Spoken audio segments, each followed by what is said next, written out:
Following the defeat of Catholic King James II by Protestant King William of Orange at the Battle of Dubai in 1690, Ireland entered an era known as the Protestant Ascendancy. During this time, Anglican Protestants controlled the land, wealth and political power of the country. Most of the population were Catholics, and they rented their land from their Protestant landlords. Catholics and Presbyterians suffered under the penal laws. Under the penal laws, Catholics had restrictions placed on their lives, such as they could not attend Mass or have their children educated. Influenced by the French and American Revolution, Wolfe Tone set up the United Irishmen to break the connection with Britain and to establish an independent Irish Republic. When the rebellion of 1798 failed, the British government responded by introducing the Act of Union in 1801. This meant all laws and decisions about Ireland would be made in London. Most Catholics were opposed to the Act of Union. They were nationalists and they believed that Ireland should have some degree of independence. The main issue for nationalists after the Act of Union was to try and end the Act of Union.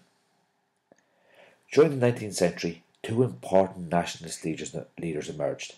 First, Daniel O'Connell achieved Catholic emancipation. This meant Catholics could now be elected to sit in Parliament. However, he failed in his attempt to have the Act of Union repealed or taken back. Following the tragedy of the Great Famine, when over 1 million people died and another 1 million people emigrated, a new leader emerged for Nationalist Ireland. His name was Charles Stewart Parnell.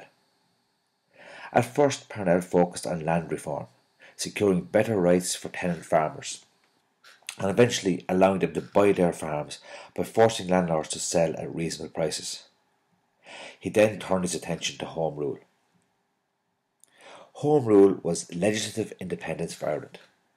This means that Ireland would have its own parliament to look after domestic issues such as the economy, education and roads. But Ireland would remain part of the UK. The King would remain as head of state. Issues such as defence and international treaties would be decided by the Parliament in Westminster. Parnell succeeded in getting a Home Rule Bill introduced in 1886. However, it failed to pass through the House of Commons. In order for a bill to become law, it has to pass through the House of Commons and then the House of Lords, before the King signs it into law.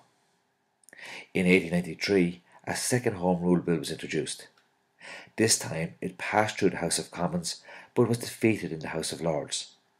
The reason it was defeated by the Lords was because the House of Lords was a large majority of Conservative Party peers who were completely against Home Rule, as they feared granting Home Rule to Ireland would lead to the breakup of the British Empire.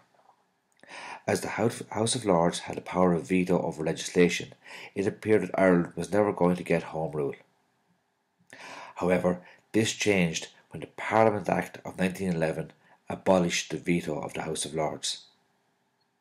It now appeared certain that Ireland would get Home Rule by 1914 at the very latest. The leader of the Home Rule Party, John Redmond, and most nationalists were delighted to finally get their own Home Rule Parliament.